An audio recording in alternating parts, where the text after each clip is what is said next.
tugenda kukola ki omukolo tutongoza twambadde tetutongoza nga waki tufuneyo abantu nga 20 kubanga tulina ensonga endala tegeezeddwa nti olunaku olwaleero eriyo okubabo abagenda okukulembera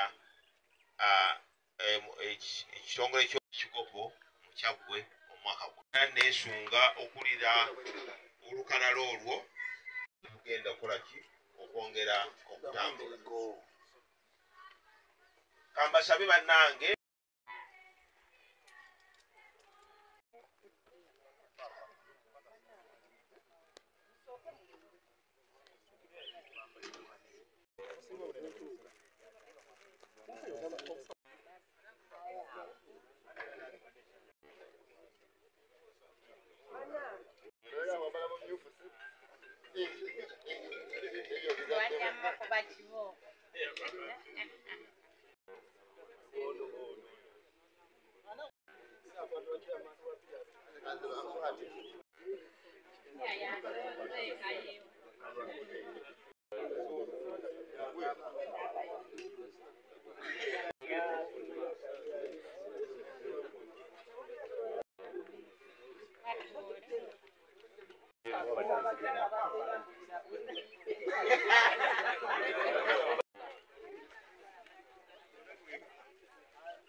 Sauka majami. Bwakabaka ssebo.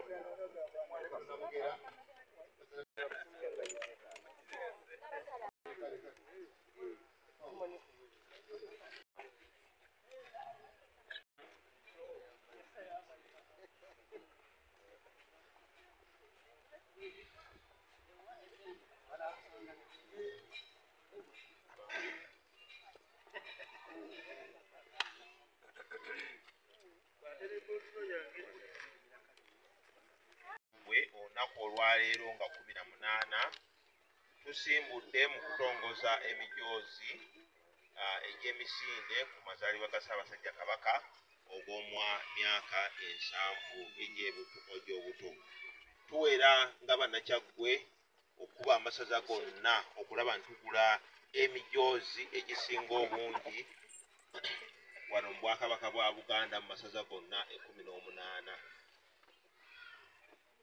Bassebo ne bannyabo basaba mugule emijoozi muwe abato abali awaka mugule bamaama mugulire bataata no eza emisinde gya Ssaabasajja Kabaka nga tujaguza okuweza emyaka 7.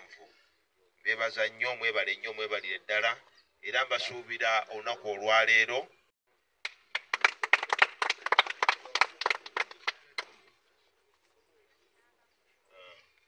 naye awo mbadde ngenda kutuukawo.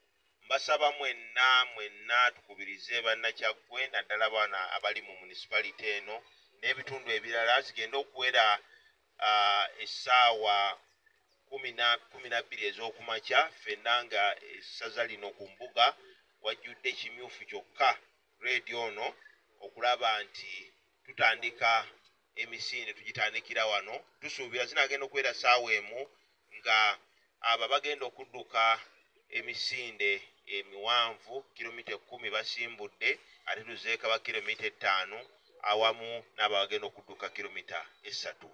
Ku lunaku olwo nga tenunatuuka tujja bategereza bulungi nnyo ruutu bwegenda okutambula nga tusimbulira wano ku ssaza. Era ku ssaza wano wajja kubeerawo okutandika okukola dduyiro ndowooza ku ssaawa 11:30 ez'okumakya nga twetegekera emisinde egyo egitandika olunaku olwo. Tusuubira abantu bangi, tusuubira abaana b'amasomero, tusuubira abantu okuva mu kereziya, mu kkanisa, mu mizikiti ku lunaku olwo nga bajja okulaba nti olunaku olwo batwenyigiramu.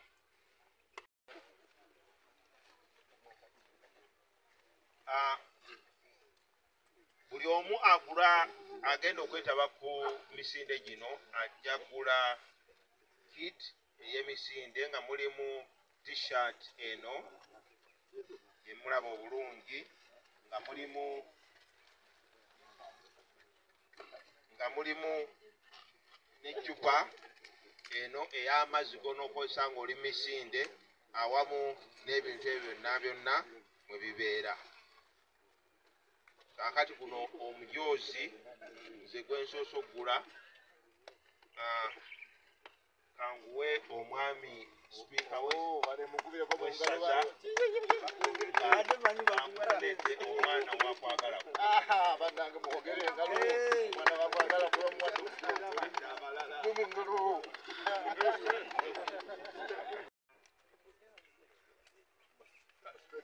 tuwagira obwakabaka bwa Buganda naye okulwenyigira mu misinde egyo tuwagira buwagizi wabula okulale ku bulamu kuba tukimanyi nti dduyiro kintu kikulu nnyo mu bulamu atwongera okuba abalamu.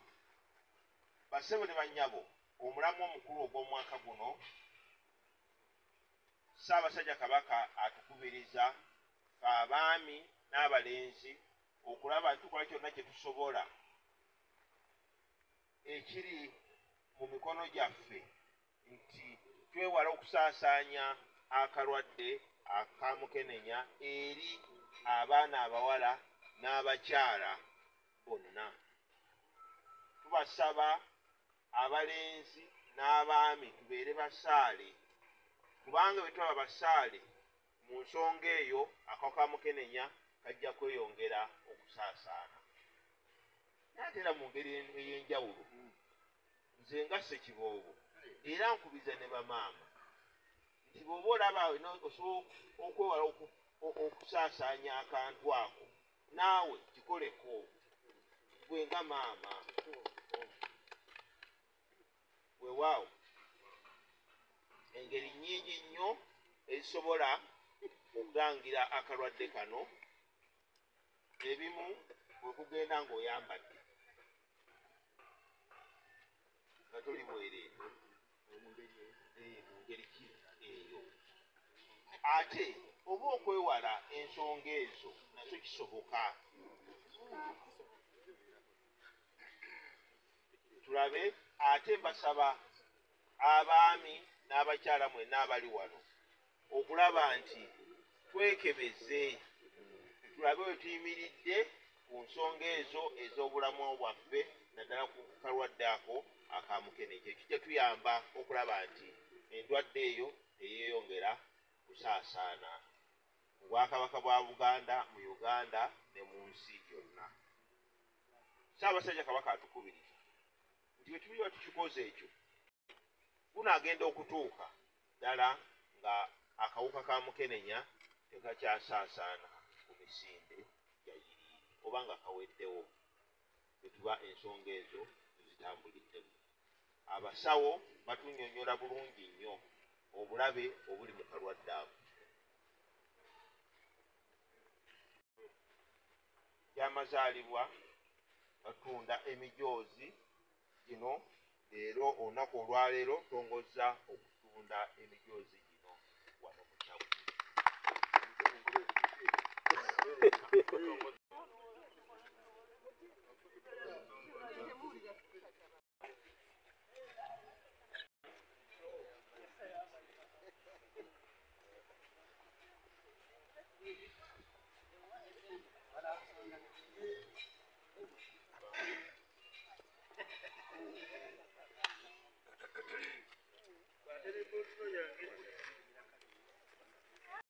Olunaku olwaleero nga 18 tusimbudde mu kutongoza emijoozi egy'emisinde ku mazaalibwa ga Ssaabasajja Kabaka ogw'omwaka 7 egy'obuto.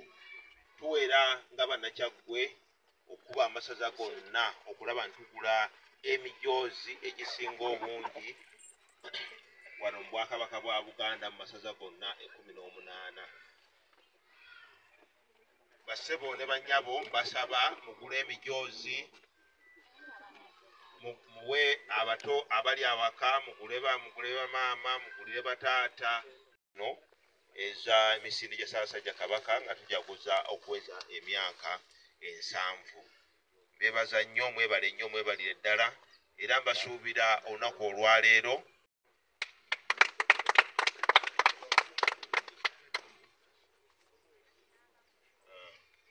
ebirala naye awo mbadde ngenda kutuukawo. Mbasaba mwenna tukubirize bannakyaggwe naddala bana abali mu municipality eno n'ebitundu ebirala zigenda okuwera essaawa 12 ez'okumakya ffenna nga essaza lino ku mbuga wajjudde kimyufu kyokka radio ono okulaba nti tutandika emisinde tugitandikira wano. Tusuubira zinagenda okuwera ssaawa emu nga abo bagenda okudduka emisinde emiwanvu kilomita 10 basimbudde ate tuzeeka ba kilomita 5 awamu n'abo bagenda okudduka kilomita 3. Ku lunaku olwo nga tenunatuuka tujja bategereza bulungi nnyo ruutu bwegenda okutambula nga tusimbulira wano ku ssaza. Era ku ssaza wano wajja kubeerawo okutandika okukola dduyiro ndowooza ku ssaawa 11:15 ez'okumakya nga twetegekera emisinde egyo egitandika olunaku olwo. Tusuubira abantu bangi, tusuubira abaana b'amasomero, tusuubira abantu okuva mu kereziya, mu kkanisa, mu mizikiti ku lunaku olwo nga bajja okulaba nti olunaku olwo batwenyigiramu.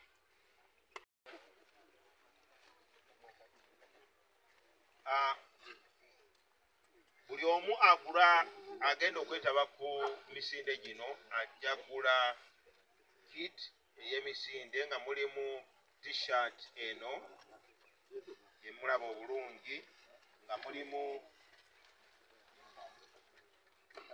mulimu n'eccupa eno ey'amazzi g'onookozesa ng'oli misinde awamu n'ebintu ebyo byonna mwe bibeera. Kaakati guno omujoozi nze gwensoose okugula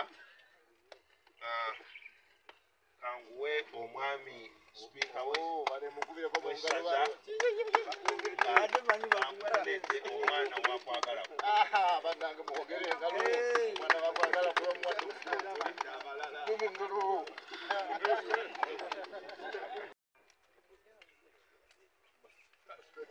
tuwagira obwakabaka bwa Buganda naye okulwenyigira mu misinde egyo tuwagira buwagizi wabula okulale ku bulamu kuba tukimanyi nti dduyiro kintu kikulu nnyo mu bulamu atwongera okuba abalamu.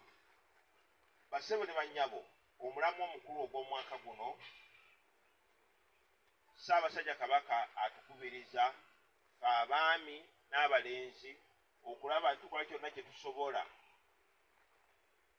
ekiri mu mikono gyaffe nti twewala okusaasaanya akalwadde akamukenenya eri abaana abawala n'abakyala bonna. Tubasaba abalenzi n'abaami tubeere basaale, kubanga bwe tuba basaale mu nsonga eyo akawuka ka mukenenya kajja kweyongera okusaasaana. Ate era mu ngeri ey'enjawulo nze nga Ssekiboobo era nkubiza ne bamaama nti bw'oba olaba osobola okwewala okusaasaanya akantu ako naawe kikoleko gwe nga maama. Weewaawo engeri nnyingi nnyo ezisobola okutangira akalwadde kano. Ebimu bwe kugenda ng'oyambadde nga toli bwereere mu ngeri ki eyo. Ate oba okwewala ensonga ezo nakyo kisoboka. Tulabe ate mbasaba abaami n'abakyala mwenna abali wano okulaba nti twekebeze, tulabe we tuyimiridde ku nsonga ezo ez'obulamu bwaffe naddala ku kalwadde ako akamukenenya. Kijja tuyamba okulaba nti endwadde eyo teyeeyongera kusaasaana mu Bwakabaka bwa Buganda, mu Uganda ne mu nsi yonna. Ssaabasajja Kabaka atukubiriza nti bwe tuliba tukikoze ekyo gunaagenda okutuuka ddala nga akawuka ka mukenenya tekakyasaasaana ku misinde gyayiri oba nga kaweddewo bwe tuba ensonga ezo zitambuliddemu. Abasawo batunnyonnyola bulungi nnyo obulabe obuli mu kalwadde ako. Gy'amazaalibwa batunda emijoozi gino leero olunaku olwaleero tongozza okutunda emijoozi gino wano mu Kyaggwe.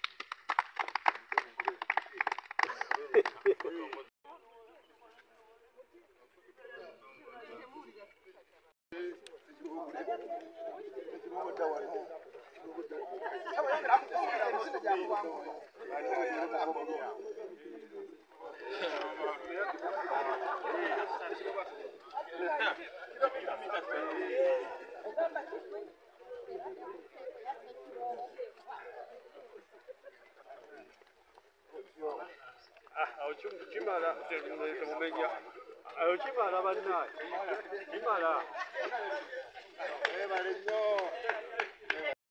siwadde endala ezibaddeko